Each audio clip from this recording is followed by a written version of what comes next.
جماعة الإخوان سرطان ينهش في جسد اليمن اليوم، فهي حرباء تتلون مع الأحداث بحثا عن مصالحها دون النظر عن مستقبل الشعب اليمني. فيوما تقاتل مع الانقلابيين الحوثيين وجماعة صالح، ويوما آخر تدعي أنها تقاتل مع قوات الشرعية.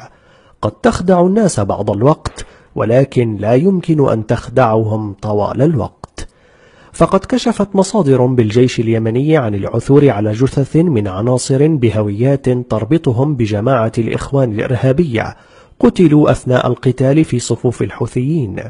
وعثرت القوات الشرعية على جثث مقاتلين بحوزتهم هويات تجمع الإصلاح اليمني التابع للإخوان في البقع بصعدة التي حررت منذ أيام.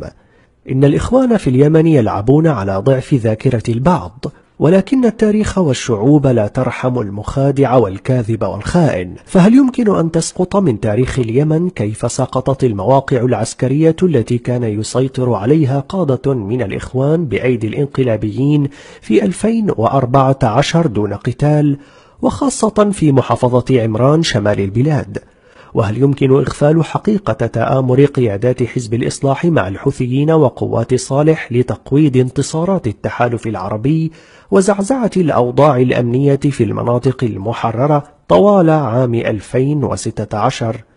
إن تاريخ تحالف الإخوان مع صالح قديم، فقد كان إنشاء حزب الإصلاح على قاعدة العلاقات المشتركة مع صالح في التسعينيات، ونجح الإخوان في الوصول إلى مناصب بوزارات سيادية في الحكومة الائتلافية عقب انتخابات عام 2014. ولكن رياح هجمات 11 من سبتمبر عام 2001 عصفت بهذا التحالف بعد أن أجبرت واشنطن صالح على إغلاق جامعة الإيمان التابعة للإخوان، وإنهاء سيطرة الإخوان على المدارس الدينية، وترحيل إرهابيين على علاقة مع الجماعة.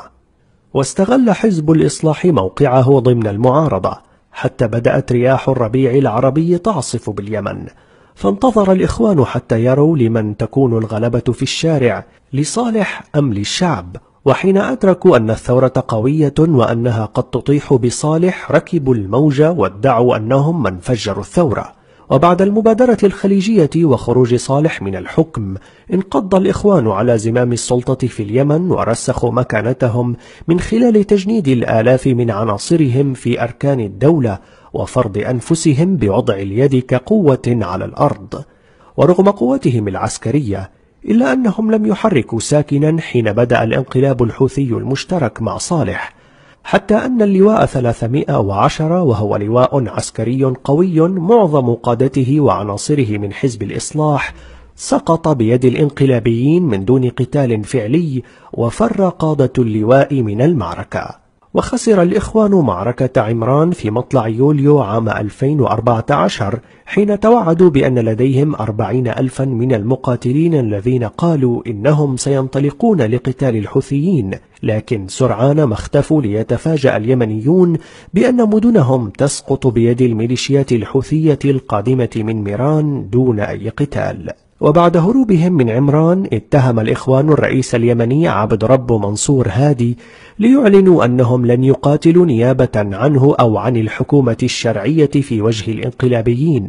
وفي نوفمبر 2014 اجتمع مسؤولون بتجمع الإصلاح مع قيادات الحوثيين عبر عدة زيارات في صعدة ليعلنوا طي صفحة الماضي وبناء ثقة وتعاون بينهما. وعقب سيطرة ميليشيات الحوثي وصالح على صنعاء والانطلاق نحو الجنوب للسيطرة عليه، أعلن الإخوان تحالفهم مع الرئيس المخلوع صالح أيضا. لكن الإخوان أبقوا في الظاهر على موقف المحايد من الحرب، خاصة مع اقتراب الحوثيين من عدن في أواخر 2014، ومع تدخل التحالف العربي بقيادة السعودية لتدمير ترسانة الحوثيين العسكرية. ادعى الإخوان في بيانين متتاليين دعمهم لعاصفة الحزم والتحالف العربي، كما زعموا القتال إلى جانب المقاومة الشعبية في بعض الجبهات. وتكشفت الحقيقة بجثث مقاتليهم في معاقل الحوثيين بعد تحريرها، وتصريح محمد عبد السلام المتحدث باسم وفد الحوثي في مفاوضات الكويت عندما أكد تحالف الحوثيين مع الإخوان لردع الشرعية.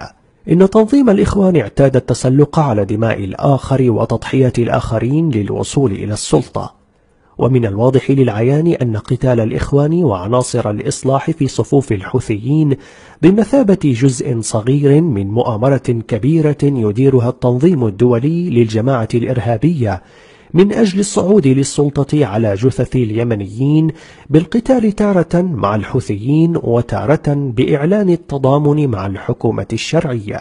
اللعب على الحبال هي طريقة الانتهازي للوصول إلى هدفه، ولو كان الثمن هو الدماء ومستقبل الشعوب. والإخوان في اليمن يكتبون بحروف سوداء تاريخا جديدا من الانتهازية.